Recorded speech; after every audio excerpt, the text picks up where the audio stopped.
दोस्तों, आज की कहानी है हमारे भोलेनाथ की, भगवान शंकर की और सती माता की। एक बार का बड़ा मज़ेदार किस्सा मैं एक किताब में पढ़ रही थी और मैंने सोचा कि आपको, सावन का महीना चल रहा है, हमारे भोलेनाथ के दिन चल रहे हैं, पार्वती माता के, तो मैंने सोचा ये शानदार किस्सा कहानी के रूप में मैं आपके सामने लेकर आऊं।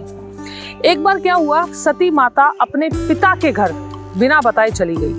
दोस्तों, इस कहानी में एक बड़ा ही सुंदर संदेश है और वो सारी महिलाओं के लिए है। तो वो संदेश ये है कि बिना बुलाए, चाहे वो आपके पिता का घर हो, चाहे वो आपके किसी सगे संबंधी का घर हो, चाहे वो कोई भी स्थान हो, बिना बुलाए, और महिलाएं क्यों, बिना बुलाए हमें कहीं भी नहीं जाना चाहिए। जब तक हमारे पास कोई संदेश ना हो कि तुम्हारा बुलावा आया है तो नहीं जाना चाहिए। और मैं इस चीज़ में बहुत बिलीव करती हूँ क्योंकि आपकी सेल्फ रिस्पेक्ट आपके हाथ में होती है। तो इस कहानी से हमें ये ज़रूर सीखना चाहिए कि बिना बुलाए किसी के पास नहीं जाना।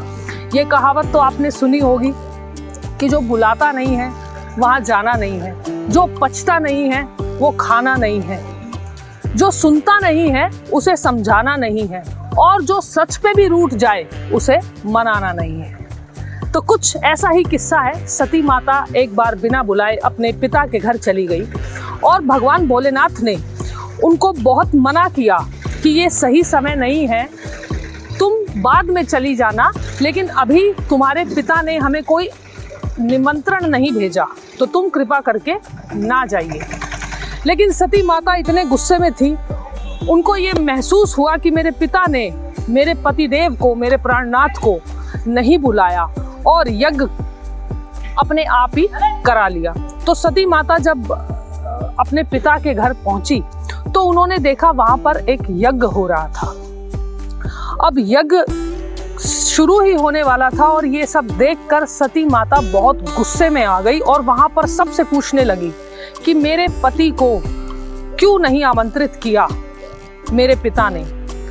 अब सब लोग सती माता को कोई जवाब नहीं दे पाए, तो जब किसी का कोई जवाब नहीं मिला तो सती माता अपने पिता के पास पहुंच गई। सती माता के पिता का नाम है राजा दक्ष, जो कि एक बहुत बड़े ज्ञानी थे। तो राजा दक्ष ने कहा कि बेटी, अभी तुम बहुत गुस्से में लग रही हो, मैं तुमसे यज्ञ के बाद बात करूंगा, अभी तुम शांति से यज्ञ में बैठ जाओ।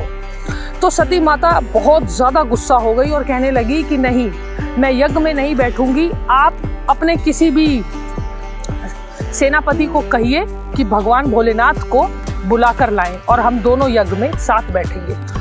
तो सती माता के पिता ने कहा, बेटी देखो, ऐसा तो नहीं हो सकता क्योंकि यज्ञ शुरू हो चुका है, तुम कृपा करके अपना गुस्सा शांत रखो, या तो यहाँ से चली जाओ या फिर यहाँ पर बैठ जाओ।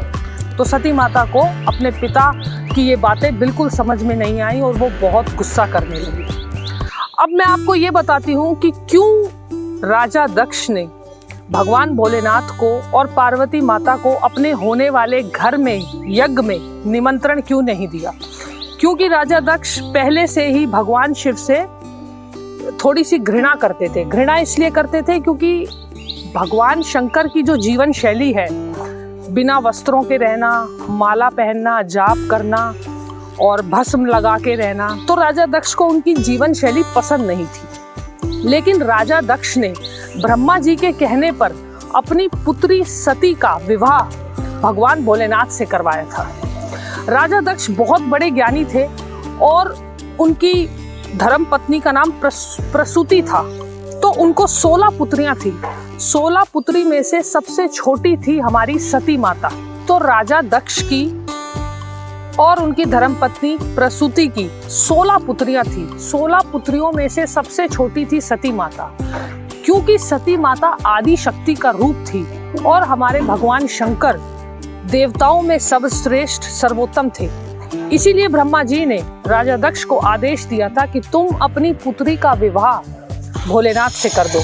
हालांकि राजा दक्ष भोलेनाथ की जीवन शैली को बिल्कुल पसंद नहीं करते थे, लेकिन फिर भी ब्रह्मा जी के कहने पर राजा दक्ष ने ऐसा किया। अब मैं इसमें एक और आपको किस्सा बताती हूँ जिससे ये सारा जो है उनके यज्ञ का समारोह खराब हुआ। तो एक बार ब्रह्मा जी ने एक यज्ञ का आयोजन किया जिसमें राजा दक्ष को और भगवान भोलेनाथ को और सभी गणों को निमंत्रण दिया यज्ञ में आने का। तो सभी भगवान भोलेनाथ के जितने भी गण थे यज्ञ में पहुंचे। राजा दक्ष भी वहां पर पहुंचे।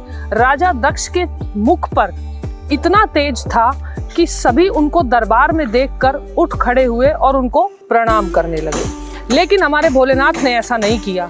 ना तो भगवान शंकर ने राजा दक्ष को प्रणाम किया और ना ही वो वहां पर महल में राजा दक्ष को देखकर उठे।